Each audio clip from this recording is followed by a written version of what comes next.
Hello everybody, this is Scott here for the MXQ project, and in today's video we are going to be taking a look at the Excelvan CL720 Budget DLP Projector.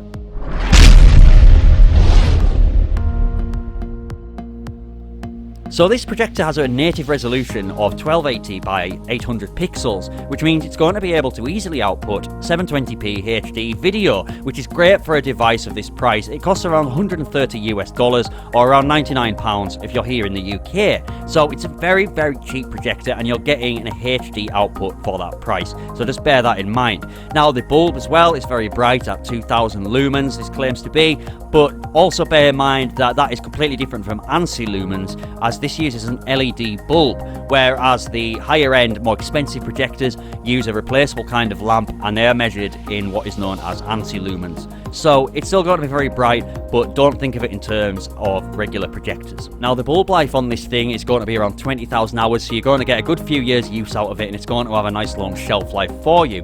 Now bearing in mind that it can produce 720p HD images and video, it's not going to be super clear, super crisp, or just stunning like a 1080p video file or a 4K video file. So it's going to be better for maybe a kid's bedroom for watching some movies on, or playing a games console through if you're not too fussed about the image quality. Also, it might be good in an office environment for use when doing presentations and things like that. So here we have the projector itself. It comes with these kind of polystyrene surrounds to protect its edges, and it comes in a kind of plastic bag. We don't have any proper packaging to show you today actually. We actually just got sent this in a generic sort of cardboard box from the supplier, which is a shame. But let's get this thing out anyway and see what it looks like. As you can see, it's very, very large, considerably bigger than the GP100 projector that we are so fond of. It's got plenty of ventilation around the sides, and on the bottom it has space so you could mount it to your ceiling. On the back is where it really shines. It has all this connectivity going for it, more so than any projector that we've seen so far. It has RCA audio outputs, it even has Composite AV outputs, 2 HDMI ports, USB ports, a VGA port so you can connect it to a computer or laptop, and of course a standard AV port as well. And you could also hook up a composite HD cable so you could get HD content from that as well. You can also see it's got the power jack on there as well, a power switch and the keystone adjustment here. Unfortunately it's only vertical keystone adjustment, but we found it to be more than adequate. On the front here you'll see we have the huge lens, and you can pop this out and do your focus adjustments as well with that, and it looks like it's going to be nice and bright and should give us a nice crisp picture. On the top here we have the remote controls, so if you wanted to control from the device itself, you've got these touch buttons here as well, so you can scroll through all your settings and go through your sources as well. So let's move on to the rest of the contents. Here's the standard power lead. It's a kettle style cable. Again, they've sent us an EU version, but we've got plenty of these lying around because you can find them in most PC towers. Next up, they've sent us a VGA cable as well, so we could hook this straight up to the laptop or computer and start projecting onto the wall or screen. And they've also sent us this with a little packet full of various little trinkets and gubbins. So let's get that open. So first up we have a kind of warranty card here. It is all written in Chinese, so unless you're fluent in something like Mandarin, it's not going to be much use to you. It's certainly not much use to us either. But it's there anyway, that's your warranty card. Next up we have the world's smallest cleaning cloth, so you can keep your lens nice and dust free each time you use it. So yeah, you can just clean your lens with that. And then we have a composite AV cable that they've sent us here. That's with the red, yellow and white ports on each end. And the bog standard Chinese instruction manual or user manual, and as you can imagine it's pretty useless. It's just a booklet of bad translations into English. And last but not least we have the IR remote control.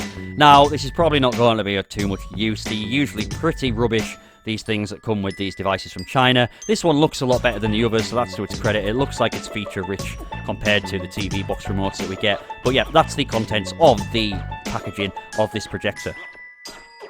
So to start off, we're going to be showing you some footage of what this projector is going to look like in the correct environment, which is of course in the dark and a nice dark room. and we're going to be testing out various different pieces of equipment and inputs on this projector for you.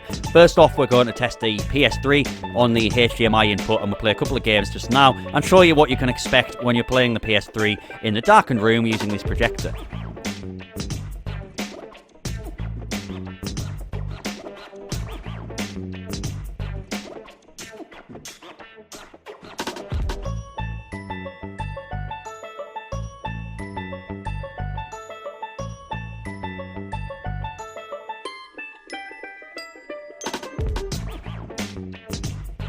So next up we are testing a PlayStation 2. Now this is hooked up to the projector using a composite AV cable. Now this is to showcase what it's going to look like if you are sat in a darkened room and you are using an older piece of hardware that maybe can't output a HD image.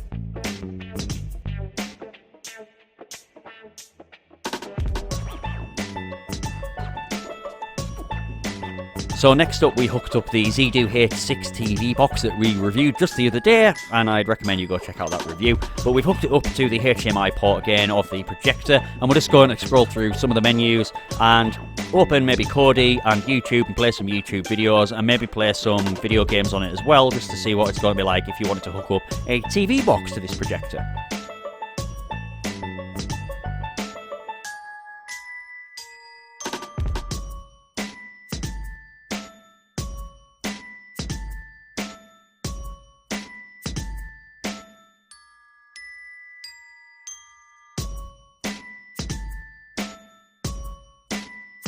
So this is us just scrolling through the menus of the projector as well, just to give you an idea of some of the settings that you could change. So you've got the standard picture settings and things like that, sound settings and all your input settings. You can choose your source as well, plenty of connectivity as you can see, and it also functions as a digital analog TV tuner as well.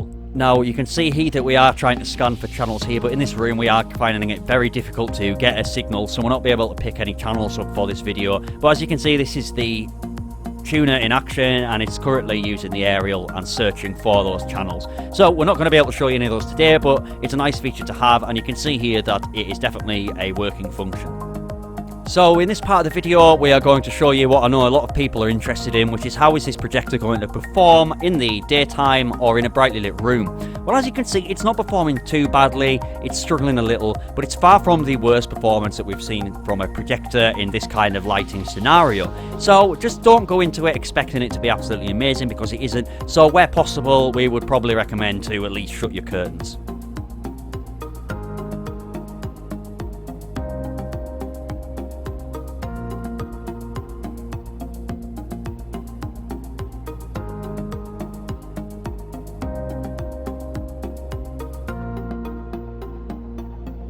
Now, as for sound, this thing sounds absolutely great as well. We don't have a decent enough recording to be able to play you at the moment, and it wouldn't do it justice, to be completely honest. But rest assured that this has the best internal speaker that we've heard so far on one of these projectors. It really, really does sound great. It's not too tinny, not too bassy, it's not too quiet, and it's not too loud. It's just a really, really well-made speaker, and it sounds absolutely great.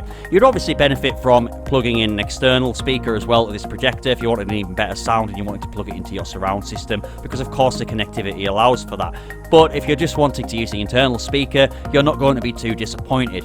Now, in terms of noise that comes from the fan and the cooling system of the projector, we did find it to be quite loud. It was about on par with the GP100. Now, we clocked that at around 40 decibels, so it can get quite noisy, but no more so than, say, a desktop PC or a particularly noisy laptop. So, in conclusion, the Excelvan CL720 Projector is an excellent budget projector all round. I mean, for $130 or £99 if you're in the UK, you're not going to get much better than this. It's got great image quality for that price. It could be crisper and sharper like the GP100, but just remember, it's a lot more inexpensive, and you're not getting the Android operating system and things like that included in it. But it's a good all-rounder. In terms of connectivity, it's absolutely fantastic. We found that there was more ports to put stuff in than any other projector that we've reviewed so far. So you could plug things in from modern items such as your Xbox or PS4 or your PC, laptop and things like that. Or you could even use the RF port, which is used for the analog and DVB-T tuning. You could even plug in an old games console in there that uses an RF connection, such as the Sega Genesis or Mega Drive if you're from the UK. So you've got a myriad of different things that you can connect up to this thing, and it's just a really great all-rounder, and at that price you are not going to go far wrong. So that pretty much brings us to the end of this quick review today, so I really hope you've enjoyed it. If you did like it, don't forget to give me a like, and if you didn't like it, give me a dislike as well. Come and have a chat with us in the comments, let us know your thoughts. If you think that we could improve somehow, or you want to suggest something that we could review or cover in one of our future videos, then don't forget to let us know. You can come and visit us on the website, mxqproject.com, and also on Twitter at mxqproject. The Twitter handle's on the screen right now. I'm also going to leave links in the description so you can view the full specs of this item, and you can also find links down there to our Facebook group and all our other social media stuff, so you can come and talk to us on a number of platforms. So I've been Scott, you have been watching the MXQ Project, and I shall see you in the next video.